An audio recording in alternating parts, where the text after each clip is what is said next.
So what they gonna do? Extend Adam Cole and then release Adam Cole? Come on, WWE. Welcome in to the Instant Classic Wrestling Podcast, the only podcast that is always, I mean always, he means always, they mean always, you mean always, she means always, an instant classic. Danny Dunn! Hi, Dick. We will see you on the flippity dippity. Oh yeah. All right, what is going on, good people? I feel like the only thing about this this 3 rectangle thing we're doing on the video end for the audio people, you don't get to see this. I feel like I have to be in the video. I feel like I have to be really still. Like I feel like if I move in any way, like I'm all right, guys. We'll see you later. So if you move, you better know if you move. But on tonight's edition of the Instant Classic Wrestling Podcast, featuring DJ, me, Casey over there. Say hi to everybody. Hi to everybody. And then Adam over there.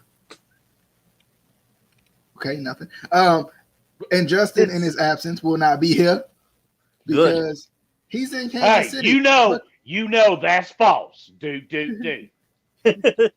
That's Adam, by the way, for those of you listening who are like, what? Huh?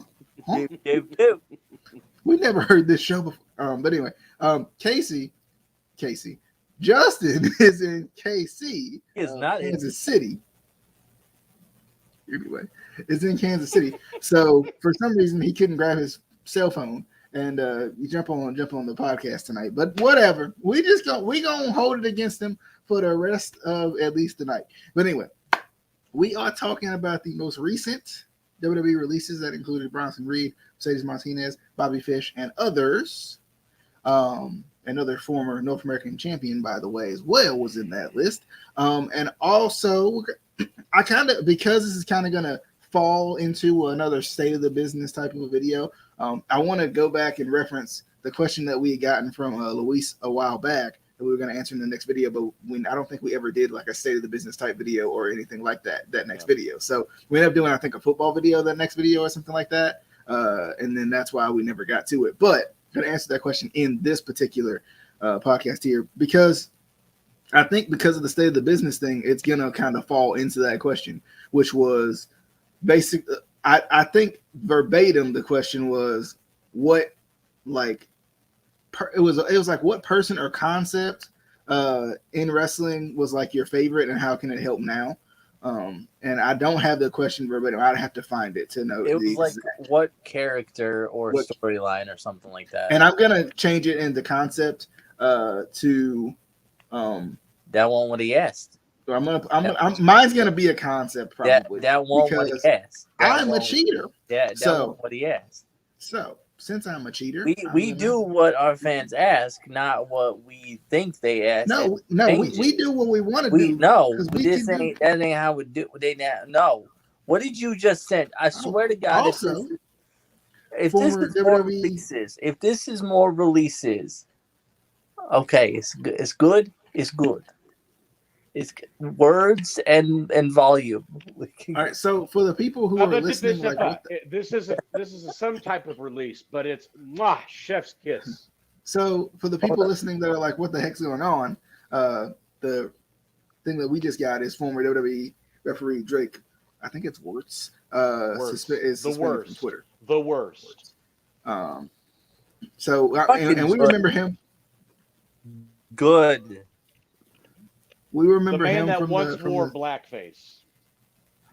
We remember him from all the controversy that he stirred up, not only during the previous presidency, but also afterwards with Black Lives Matter and all of that as well. He kind of put his foot deep inside of his mouth. But anyway, community school board meetings in his referee shirt. So. Very controversial person. I mean, I don't have much to say about it. I'm not necessarily surprised because, Twitter's kind of cracking down on what you say on because Twitter for the longest time was like LOL no filter. But now Twitter has gotten to the point where at least when it comes to like hate speech and the negativity of it, they're going to try to make sure that you're not being, negative and bullying and all of that. So they're trying to crack down on that a little bit more. But do you guys have anything you want to say about that before we get into the topic of the discussion tonight? No, because me and Casey could overtake the show for an hour just talking about that scumbag. But I'll just say, good riddance to you. Na na na na na na na na. Hey, hey, fuck you. By the way, I have a shirt. If anyone wants it, I'll give it to y'all for free. I was gonna burn it. You can give a guess what it is. Fucking douchebag. Anyway, don't talk about CR like that. Come on. Listen, I have way too many of his shirts. People don't buy them. Fuck that guy. Anywho.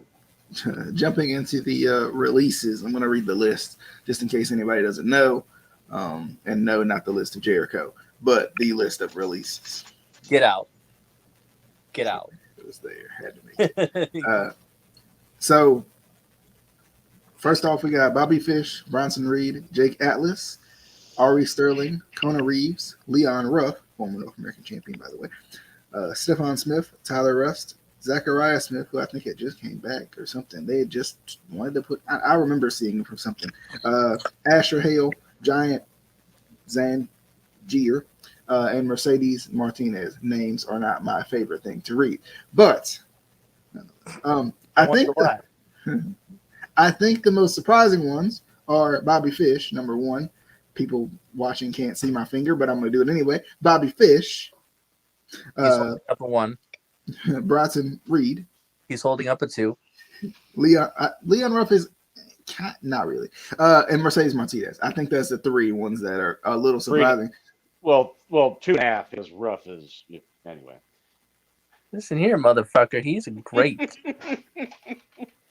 They put the belt on him and it fell to the ground. That was your stick. Anyway, he is fucking great. For me, Bobby Fish surprised me because they literally, and I think Adam disagrees. I think both Casey and I in this regard, but it's a little surprising for Bobby Fish, for me, in terms of Bobby Fish being released, because he was just on TV facing Roddy literally last week. Literally, he was just on TV in something that they felt like they were going to do an actual feud with, and then now he's gone. So that one was confusing. Bronson Reed was another one where I was like, wasn't he just North American champion? Literally before, I can't even think of the current North American champion off the top of my head for some reason. It's blanking on me. Who is it? Does anybody know? Is it Swerve? Yeah. Isaiah Swerve Scott. So yeah, that's right. So I mean, and he just beat Bronson recently for that, but it seemed like for some reason they were not pushing Bronson as much since he lost the title. It felt like they were kind of burying him in a way. And now Isaiah's a babyface. Yeah. Leon Ruff is not necessarily surprising, but he kind of became a little bit bigger of a name by winning the North American Championship, and I think he was kind of a fun little underdog type story. I think he's a star, damn it. Oh, sorry, Cheeseburger. Cheeseburger was good. He was real good in WWE. Yes, he was real. He was real. I love me some Cheeseburger in WWE. I love me some cheeseburger. I do. It's not still cheeseburger food. They should have had brutal burgers in NXT. Yes. And then Mercedes Martinez, of course, is the other bigger name from this one. She was a little surprising because she had just gotten back. It felt like they were just pushing her into things. She was just in the title match, the triple threat with Toni Storm and was it Rhea back then? I can't remember. Rhea. Yeah, Rhea. And my thing is, can this lady catch a break? She gets kicked in the head by Zia Lee a few weeks later. Okay, you're out of concussion protocol. Bye. I don't get it. I don't get it. And it sucks because, and Casey had said this too, and I'm sure he'll repeat it again. But Casey had said this kind of in the chat, like, do they realize how much talent they really have? And sometimes I don't think they do, because like even like going back to Mercedes Martinez, who was in the Cruiserweight Classic, we were so excited that not Cruiserweight Classic, could have been, was in the the Mega Classic, and we were so excited to see her. And then when it came to booking her on NXT, it was like, well, what do we do? What's going on? She's not a star. Doesn't look like a star. Wait, she can work? What is this? So, that's the problem. And well, for one thing, of anybody, Paul Triple H could see that, because she was one of the bright spots of the first Mae Young Classic. But for what it's worth, that's the thing. It's like freaking Vince, because I know that he's been making some appearances down there. Is that like he doesn't want wrestlers? He doesn't want wrestlers. He just wants entertainers. And you bring back Eva Marie.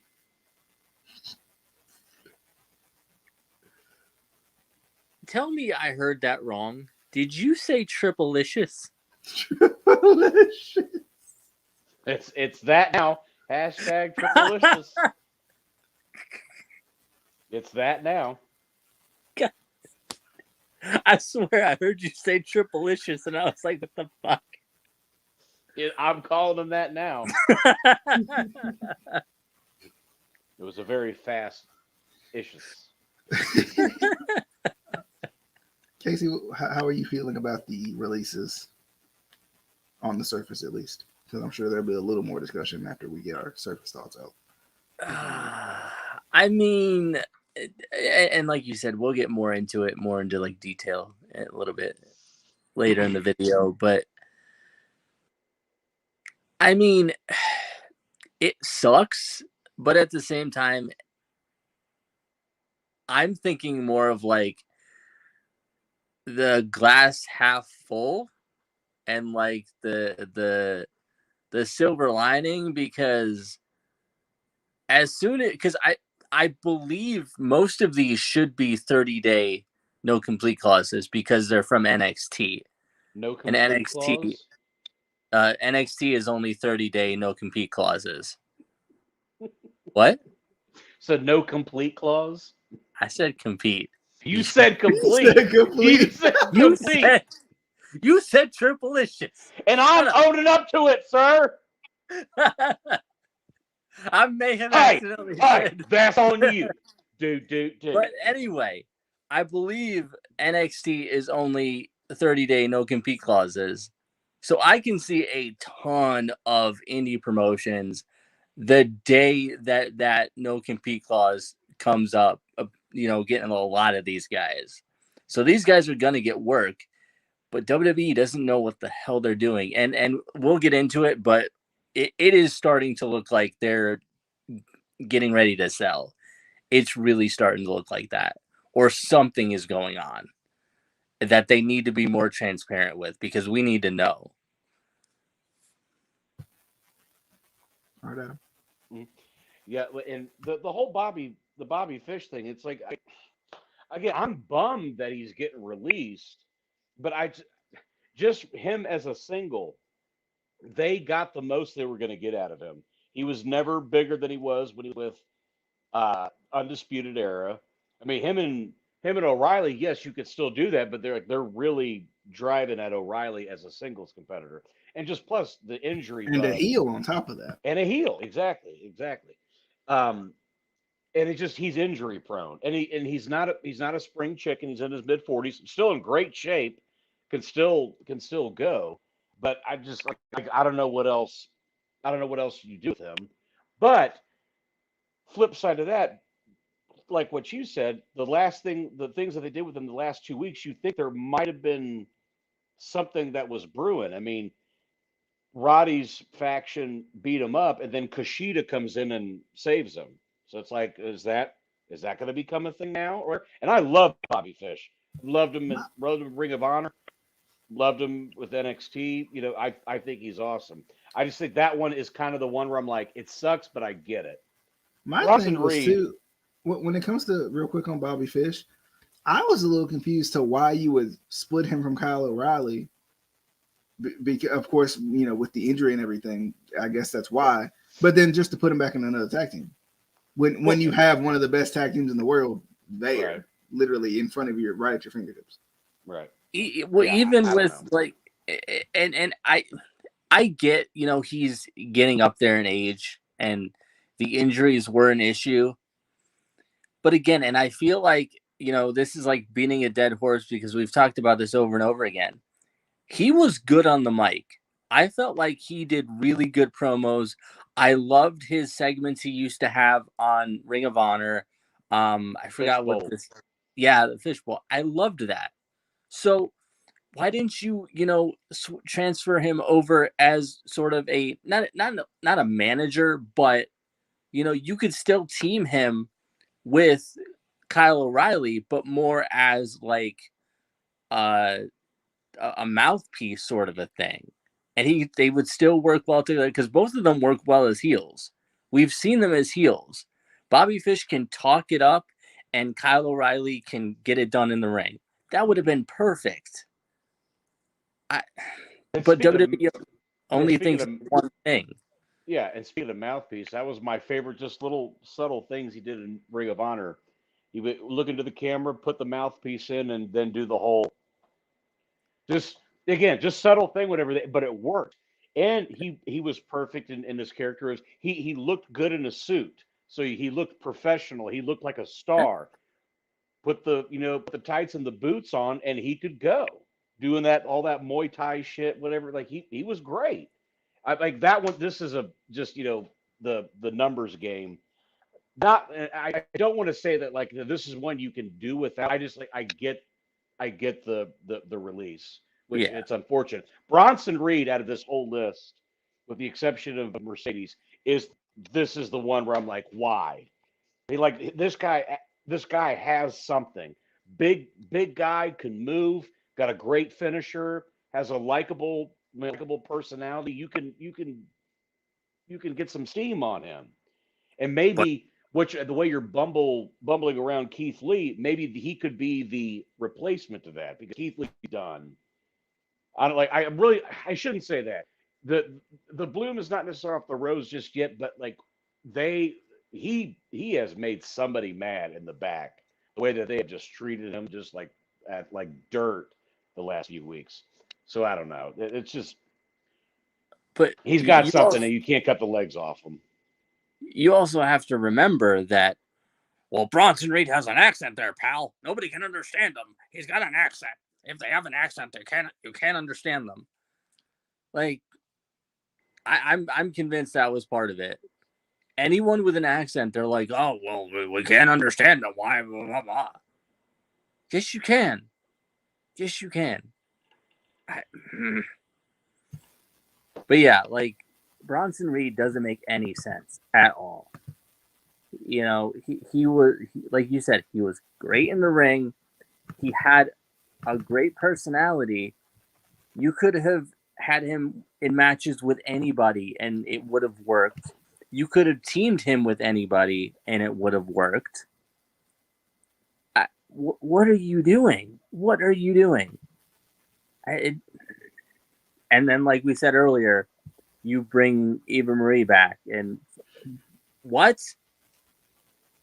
Look at her, pal. Yeah, she still sucks in the ring. And Casey, by the way, I don't know if you saw. I think it was a video I did with Adam, but I have admitted that Eva Marie sucks. It took me forever to do that, right? I'm sorry. You what did you admit? Because you remember I was trying to give her a chance. I was like, you know what? She's trying to get better. But what Eva Marie is absolute dog poo-poo. You shut the hell up, Adam. You shut the hell up.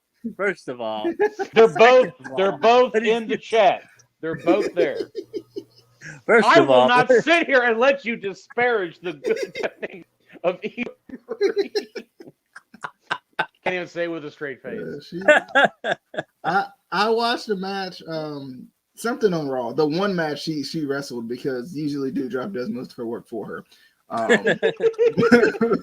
But It was Piper match. did it. I watched it and I was like, "Oh my gosh, that's horrible."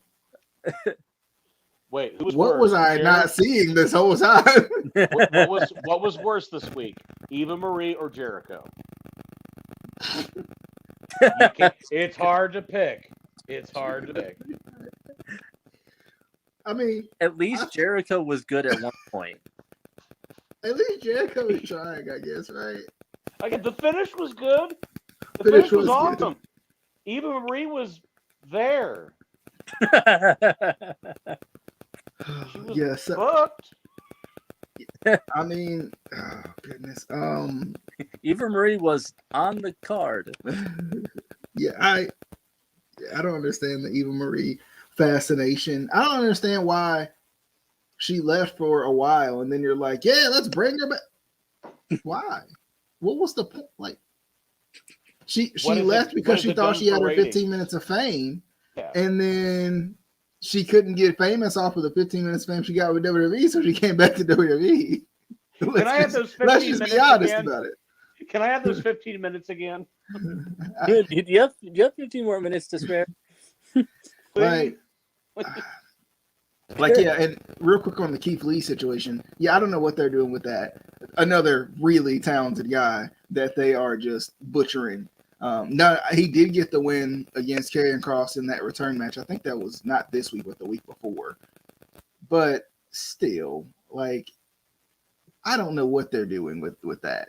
I was like, okay, Keith Lee's gonna return and beat Bobby. I'm cool with it, even though I love Bobby. I'm like, okay, if somebody's gonna go over Bobby, this will be a huge push for Keith Lee. And they didn't. They went with the Goldberg angle because cool.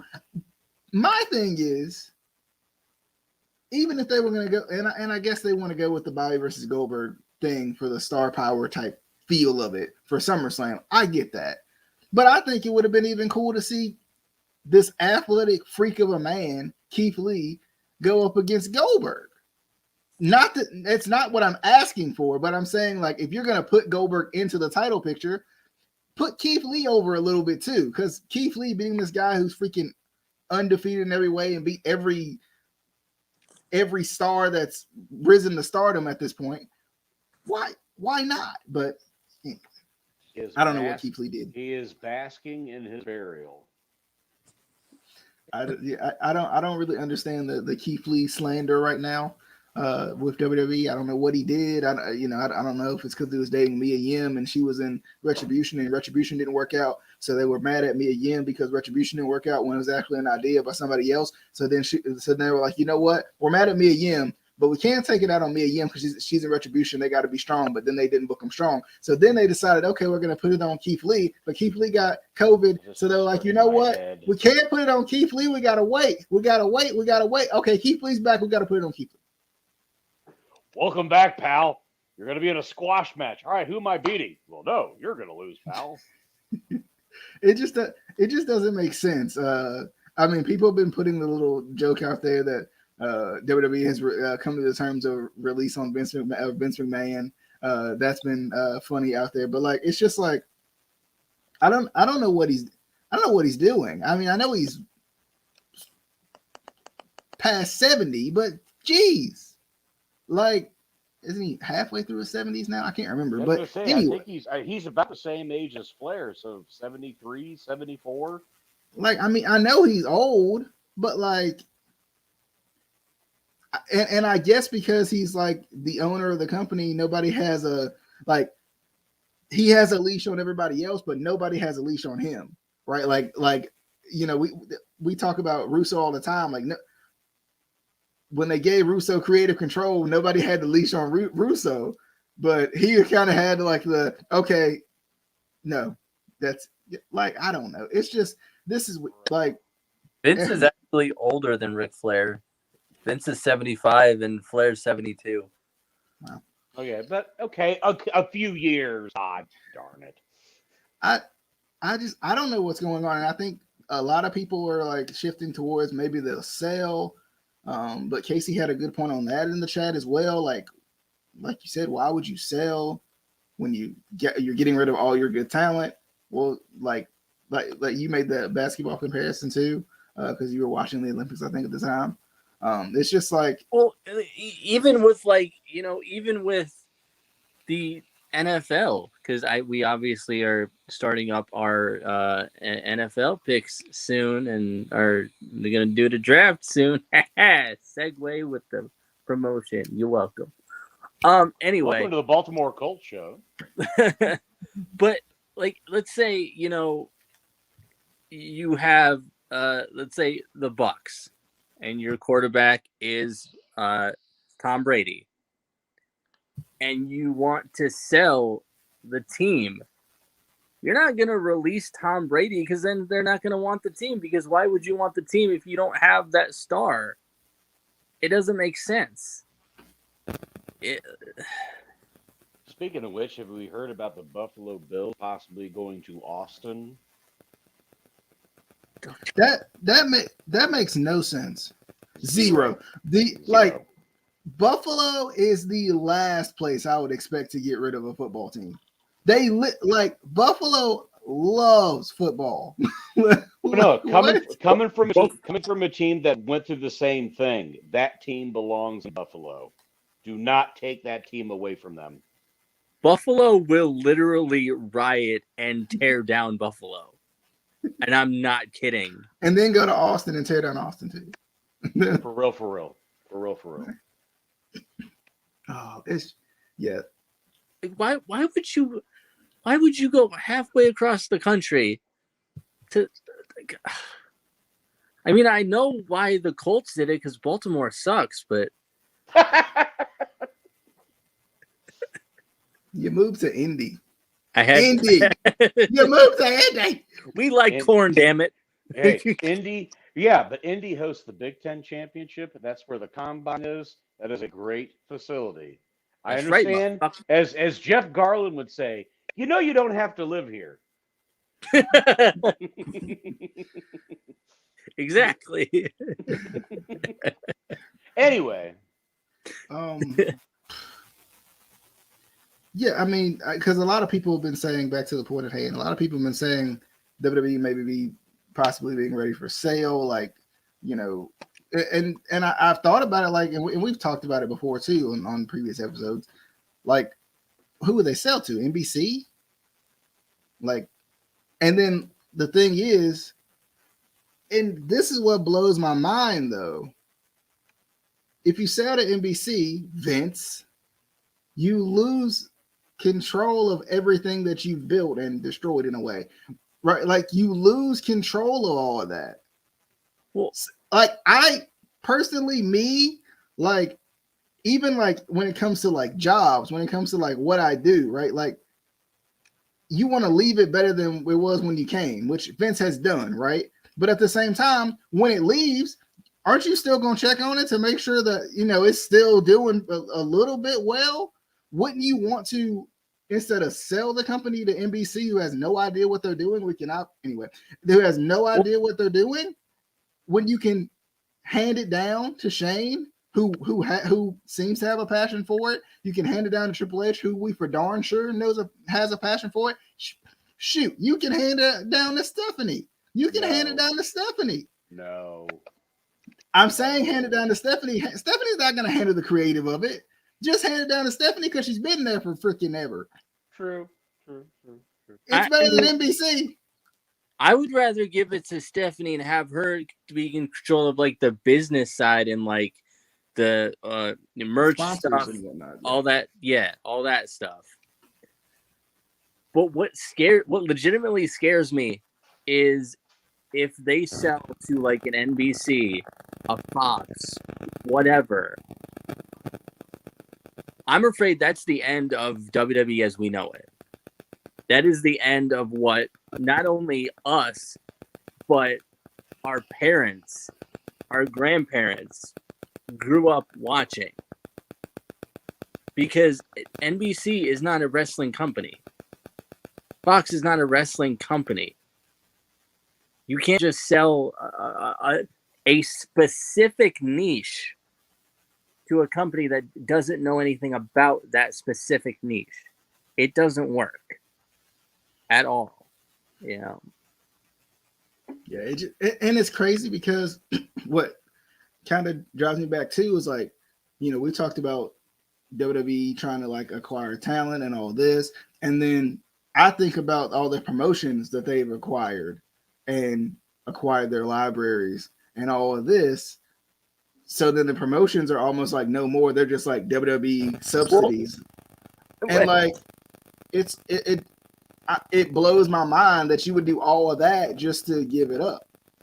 Well, and to jump on that real quick, because I have a friend that is a big fan of the UK wrestling scene, and we've talked about how basically after WWE got a hold of it and signed all the talent and started the NXT UK, they basically gutted the entire UK wrestling scene. It is a shell of what it used to be. So, all these fans think, they're making everything so much better for all these territories and these places like over in the UK and whatever. No, they're not. They're taking all their talent and leaving them with nothing. They're taking their libraries and leaving them with nothing. It's all these other promotions are getting the shit end of the deal, and WWE is getting everything. And now they're releasing all their talent to probably sell to another company. It's like that's basically a fuck you to all of these indie promotions that have worked so hard and then thought they were getting a deal with WWE. Nope. Adam, I don't know what to think. I mean, it's either one of two things. It's either putting it up for sale because this is the name that has been surfacing the last year or so is Nick Khan, who is head of the board that Vince has to answer to. And the only other thing I could think of is that, like if they're freeing up the books to sign somebody, which in this case would be Brock, to give him whatever chunk of change that he wants, because there is a slew of things they could do. And again, not saying that's what I want, but that seems to be what Vince would do.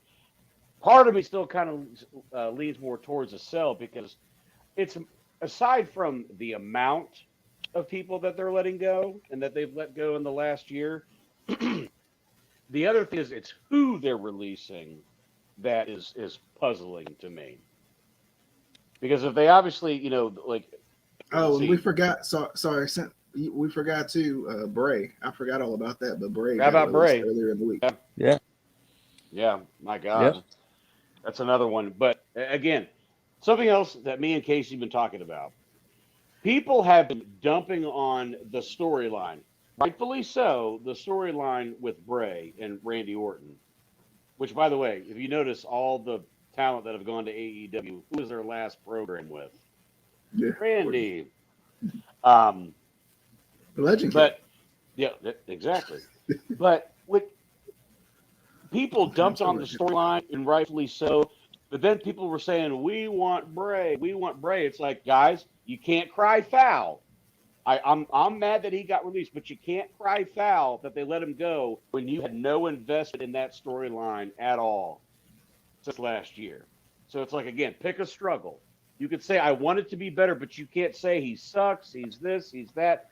One thing that I get tired of is he only has the character's cool, but he doesn't have the big move set. I'm like, is that character supposed to be like the Young Bucks or even from 205? It's a character who could be a character heel and or a character babyface. Well, and to add on to that, Undertaker didn't have a huge move set. Kane didn't have a huge moveset. Mankind didn't have. Austin, Rock. All these guys did not have huge movesets. And I mean, yeah, we used to joke about Cena and the 5 moves of doom, but these guys don't have, because they don't need to. They go to what works, and that's what Vince wants. That's what WWE is. It's the what works. It's not the huge movesets. It's not this, that, the other. It's not, gotta get your shit in, pal. Like, you're only gonna get the certain moves, and that's all you need. Yes. You And know, Bray was the one character that actually went 100% behind his gimmick. Yeah. From the time that he was part of the Wyatt family up until the Fiend, he was 100% behind it. And he recreated every time to make it interesting. Yes. yeah. Yes. And then as far as the fans, like them crying about this and go, oh, we want Bray, bring Bray back. How could you do that? That is a slap in the face to Bray Wyatt, because you guys were literally chanting, "We want beach balls" during his match. Not only that, we yeah, and want I'll beach. take it a step further. That's a slap in the face to Wyndham Rotunda, the man. Yeah, And nobody taken into effect too, whatever, though this guy's trying his damnedest after some trials and tribulations that he's gone through the last few years by his own doing. By his own doing, he's not innocent in this whole thing. But he just lost his fucking best friend last year. And it's obviously affecting him in some regard. I'm not saying it's completely the reason, but there I think there is a lingering effect. Yeah. I think so too, and I hate it because I've always liked Bray. Like I've always loved Bray. Yes, I feel like he should have beat Cena at Mania 30. Everybody does, but at the same time, when he reinvented himself and he came back, I was still excited about it. Okay, I wasn't a huge fan of Husky Harris. Okay, I wasn't. I'm sorry. That wasn't my favorite character of Bray. But I liked Husky Harris. I thought it was a fun little gimmick. I didn't think it was going to go anywhere, but right. even that he put 100% behind it. Yeah, I could agree with that. He's one of those guys like a Goldust, like, whoever. You can give them the most ridiculous gimmick. They're going to give 100%, 150%, because that's what they do. And if you didn't know his last name, would you, and this was, you mentioned the Goldust thing, he did that to separate himself from being Dusty's son. Yeah. If you didn't know that his last name was Rotunda, would you have any idea that he was related to IRS? No. Not one iota. He was his own guy. But it's funny you mentioned Husky Harris. When he came around for Nexus, I said, "Who is this fat ass and what are you doing on my television?" And then Bray Wyatt comes along. I'm like, "Oh, so this is what he's capable of." And again, he was incredible. Incredible. The Wyatt family debut is still one of my favorite debuts ever. And just again, I couldn't see why they didn't make them baby faces sooner, just because of the crowd participation. Granted, they were good, legit heels, but much like anything else, you fed them to Cena. John could have taken the loss that year. He could have taken the loss, and it wouldn't have hurt either one of them. The entrance was always. I got to see that entrance live. I think it was the night that Daniel Bryan joined the Wyatt family. Was the one I saw. I saw that live, and that entrance is just so incredible. It's incredible. It's one of the cell phone lights. It's all in a way. It's one of those like Daniel Bryan. Daniel Bryan's entrance was incredible too.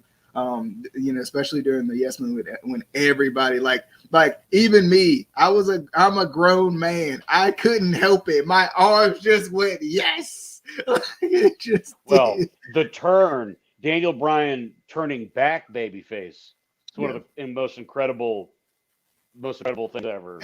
Still another guy that I think, and speaking of releases and whatnot, Daniel Bryan added kind of to that list of guys who just didn't want to resign or whatever.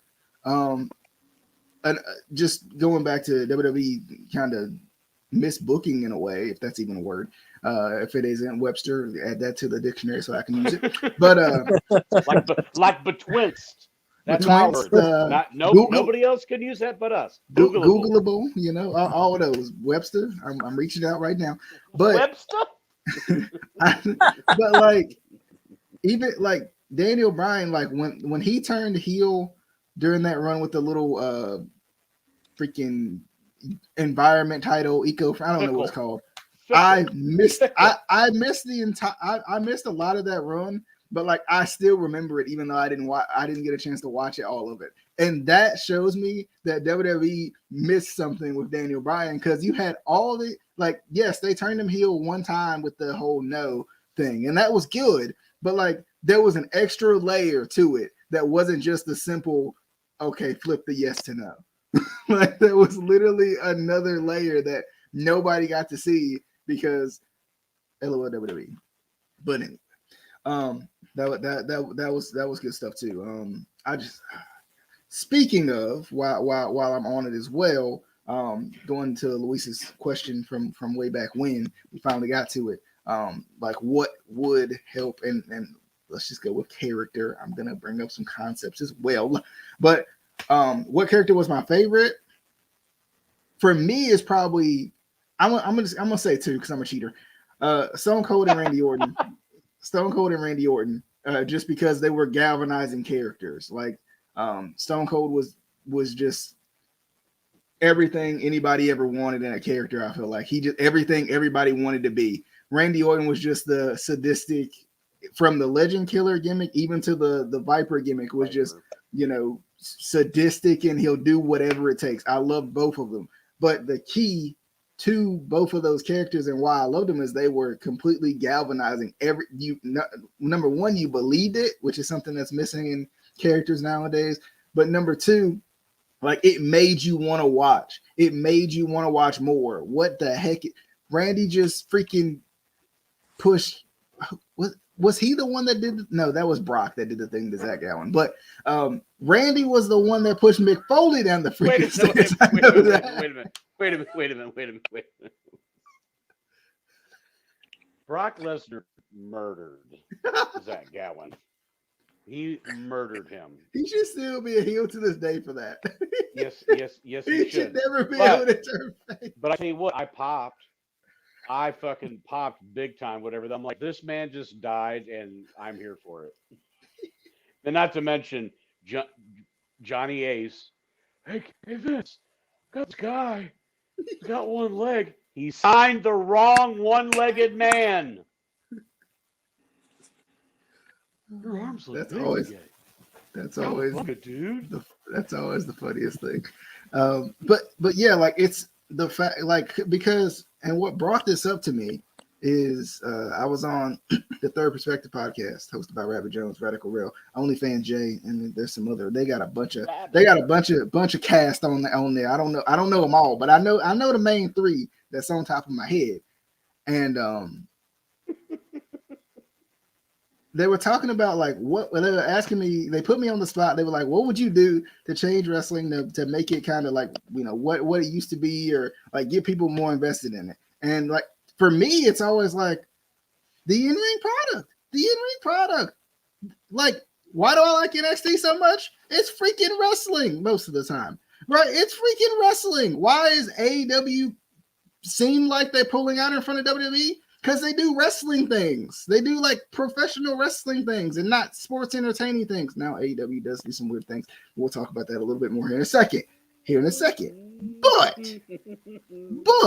I was like, it's still wrestling. But then he was like, but what about the characters? And I was like, maybe you're right. Like, I'm a wrestling fan. I want the wrestling. I want the grapples and all that. But you can't just have matches, because then why are these guys having matches? So you have to have the characters. You have to have storylines. Exactly, and like, I wasn't saying like just do wrestling and don't. That's what you're saying.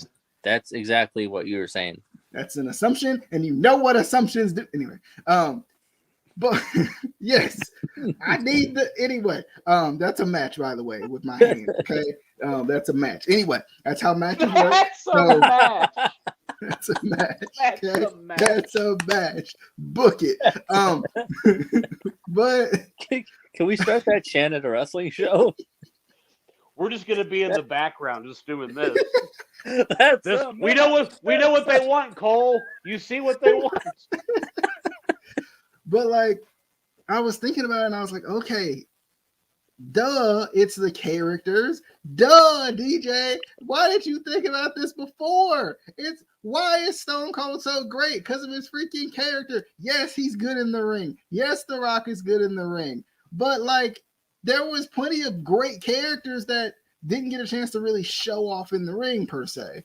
Like even like thinking of like Val Venus, like the ridiculousness of that character. But still, even though Val. Well, I just thought about that. I And mean, not even the character, just him as a person at this point. Anyway. Yeah, right. Sean Morley is a piece of shit. Val Venus was a good wrestler, a good character. But only problem is a character like that, you can only go so far. and I mean, even when you look back, like a lot of guys who people say, you know, oh, well, he was a good worker, but he didn't have a great character. They kind of did, if you think about it. Like, you look at guys like Ken Shamrock. I mean, he didn't have the, you know, greatest personality or whatever, but he was the world's most dangerous man. Thank you. Dean Malenko didn't have much of it. He didn't need it. He was, you know, he was the Iceman. He was like, that was what his character was. It's like a movie. It's like a movie. If you say, especially the movie title, again, to grab your attention, you almost kind of internally have what you think the movie's going to be about. Same with the character. Again, The Undertaker, the Rock, Austin, whatever. Though you kind of have just like a short, like little movie trailer in your head what they're like when you hear said name. Now with again Austin, it's a little different. But when he came up with Stone Cold, he was trying to be this cold, sadistic, almost like a serial killer type thing. It evolved to anti-authority and all of that. But yes, sir. I think they missed out. I think his original idea for his name was better. You mean Chili McFreeze and Otto Von? I can't even remember what they were, but Chili McFreeze is the greatest of all time. That is the goat. Now that was not his idea. I'm trying to come up with this. You know, he watched the profile on Richard Kaplinsky, the guy that was a hitman for the mob, and he goes, and his wife came up with Stone Cold. So he was trying to go off of that, and they're like, okay, I'm going to go off the sinister character, Chili McFreeze. That sounds like a character from McDonald's. Yes, it almost sounds like a drink or a ice cream sundae when the ice cream machine always goes down. Hey, goddamn, ice cream, like that, the ice cream machine keeps breaking down. What? Cause Chili McFreeze said so. Wait a minute, let me see. Y'all talk amongst yourselves. I'm gonna see if I can get the actual list. I think it was like 4 names. Chili McFreezer burn. Casey, what is your character, since you want to be specific? Your character that's your favorite, and also how could it help today's wrestles? That's wrestling in the South, people. Oh man, what's That's not a good character at all. I'm thinking, fool. You put me on the spot. Was that Gold Dust back in the day? No. Wait a minute. Fang McFrost, Otto Von Ruthless, Mr. Freeze, Ice Dagger, Cruel Luke, Cool Cat, and Chili McFreeze. Otto Von Ruthless. This is why we don't let Vince be creative too much. Otto Von Ruthless. I think some of that too was Pat. And he should be Otto Von the Ruthless because he's so ruthless. The Pat case.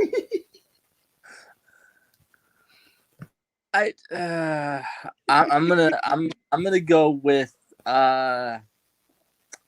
Santino Marella. Not Santino? Oh yeah. I was specifically talking about for the men. For the women, it's Santino. Like that's all you need. Those two. That you could change wrestling today with Santino and Santina. I mean, I'm upset. You wouldn't say Kelly in the Extreme Expose? Did anybody get that joke when I made it earlier? By the way, in the chat, sorry. We did. We just didn't care. Ruthless, like one of Stone Cold's names. Ruthless like Autobahn. Autobahn. Ruthless Autobahn is. Chili McFreeze is still the best. It's the best.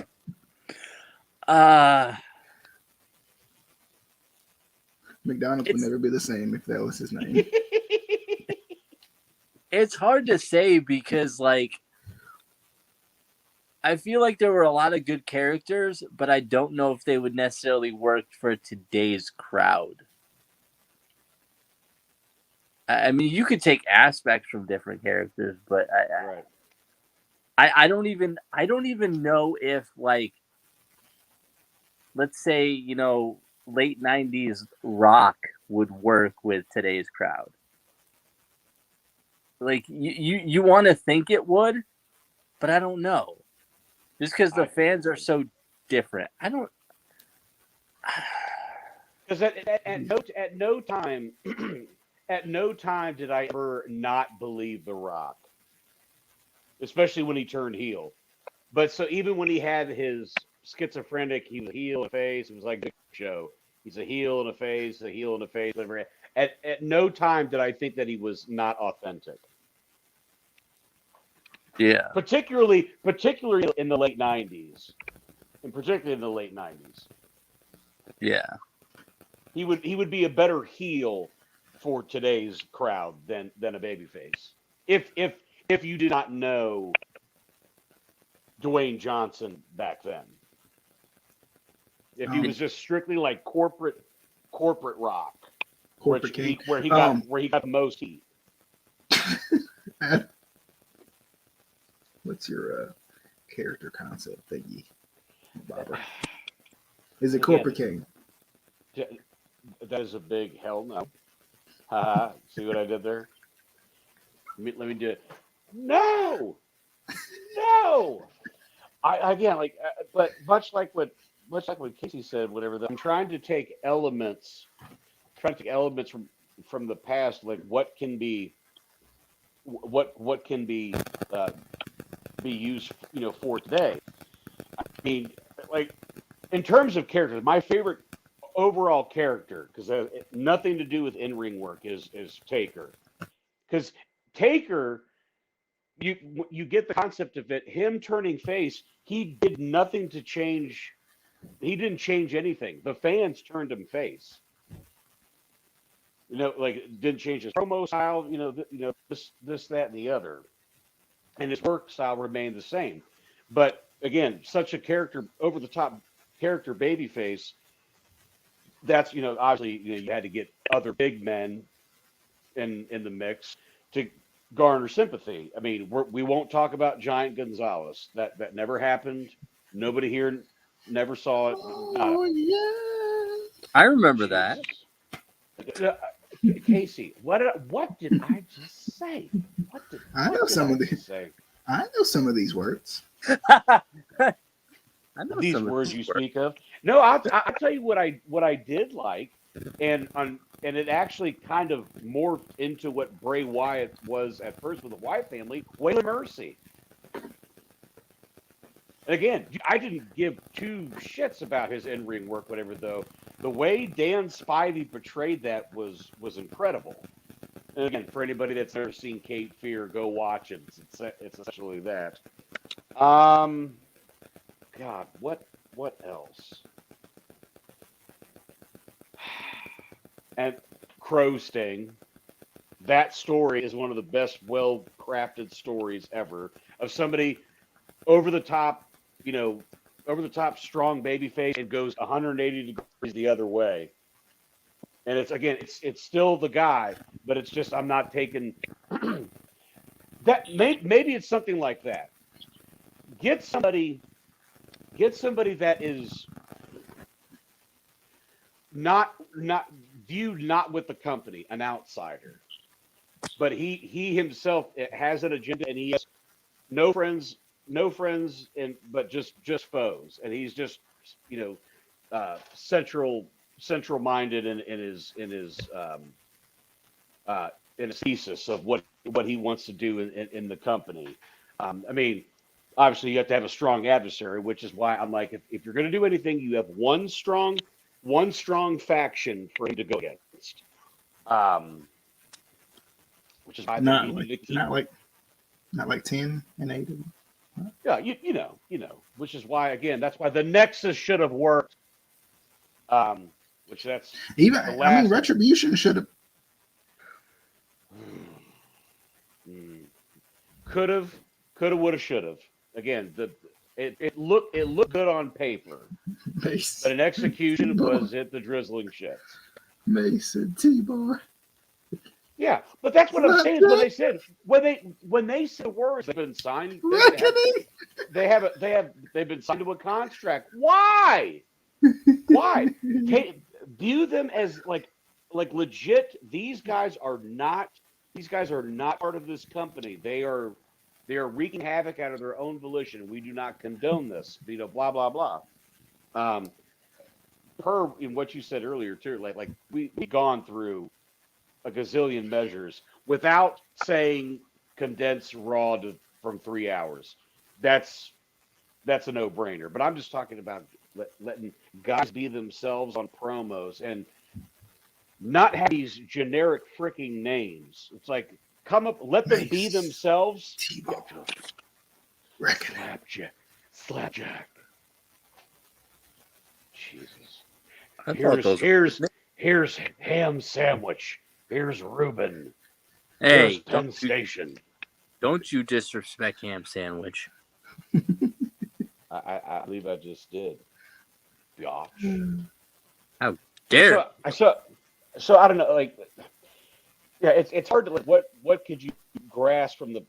Who could you what character could you grasp upon from the past and kind of equate it to modern day? And see if I knew. We should have been thinking about this since the question has been asked, and I've been trying, but I didn't know when we were ever going to do the video. So I am without speech, as George Costanza would say.